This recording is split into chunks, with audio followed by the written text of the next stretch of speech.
Hi again guys, I'm Cubastic and you're watching part 3 of my Rubik's Cube solving tutorial.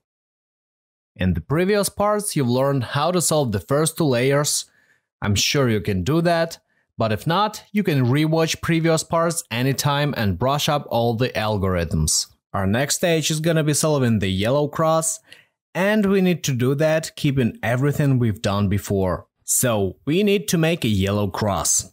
It is possible that after doing the previous stage, the yellow cross will already be solved. In that case, you're lucky and can just skip this stage. But you still need to learn how to make it by yourself. These are some situations you could end up with after finishing the previous stage. Take a look at your Rubik's Cube. If your yellow edges make a single line like that, and it doesn't matter where the corners are, they even could be solved. But we need to look at our edges only, so look only at these pieces. These corners don't matter. So if our edges make a line here, first we keep it horizontal, don't put it vertical, horizontal only, and here's what we need to do in order to make a cross. Take the cube with the yellow side facing up, keep your line horizontal, turn your front face clockwise. Next thing, we do our right algorithm one time. R, U, R prime, U prime. And now we are putting our front face back to its position, so we turn it counterclockwise. As you can see, one simple step and the cross is finished on the yellow side. Let's see more cases. The next case is when the edges don't make a line, but they make a corner. That is how they are situated, not in front of one another, but close. I associate it with the clock, which shows 9 o'clock, and this is what the situation is called. So it's the exact position we need to hold our cube. We need to hold it so it looks like 9 o'clock on our watch. To solve this situation, we need to do almost the same, but a little bit different. So we take the cube with the yellow side facing up and with the corner facing left and forward. Remember the 9 o'clock reference. And turn the front face clockwise, like we did before.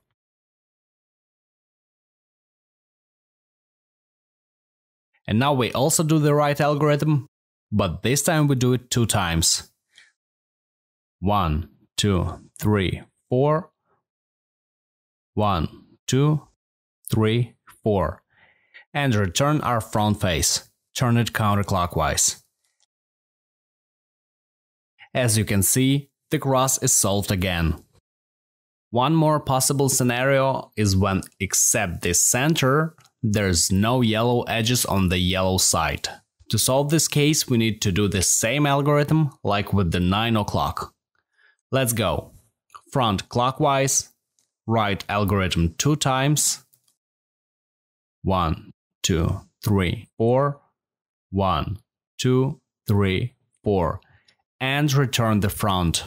Turn it counterclockwise. Now we ended up with the line and we already know how to work with it. So we just do the appropriate algorithm. Turn the cube so the line is horizontal. Turn your front face clockwise. Remember, if the line we do one algorithm. So 1, 2, 3, 4. And return the front face. The cross is finished. So let's repeat. If we have a line, we do F, one algorithm for right hand, and F prime. If we have 9 o'clock, we do F, 2 algorithms for right hand, and F prime. And if we have the dot,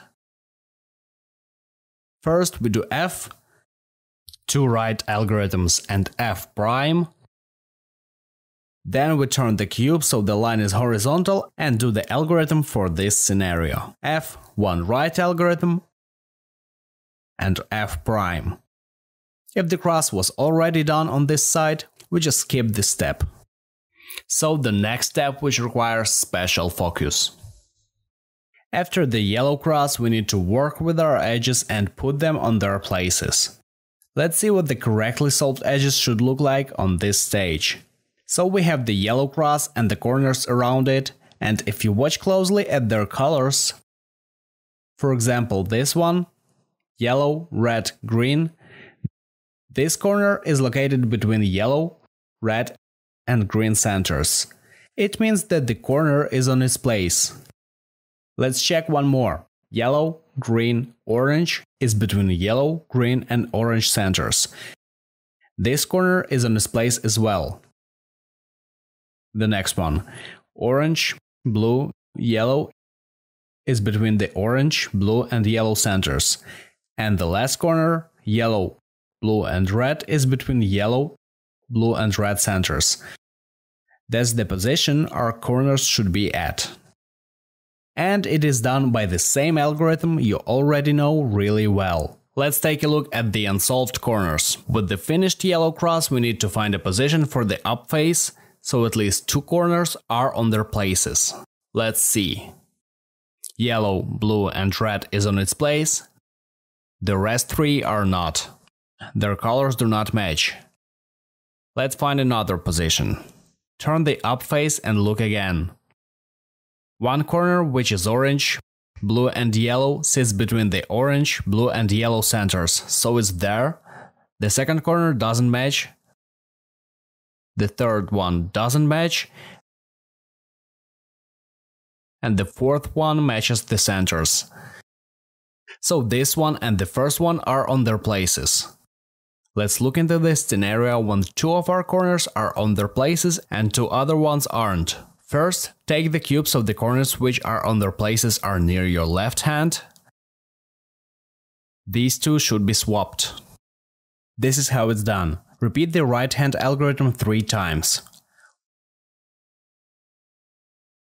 1, 2,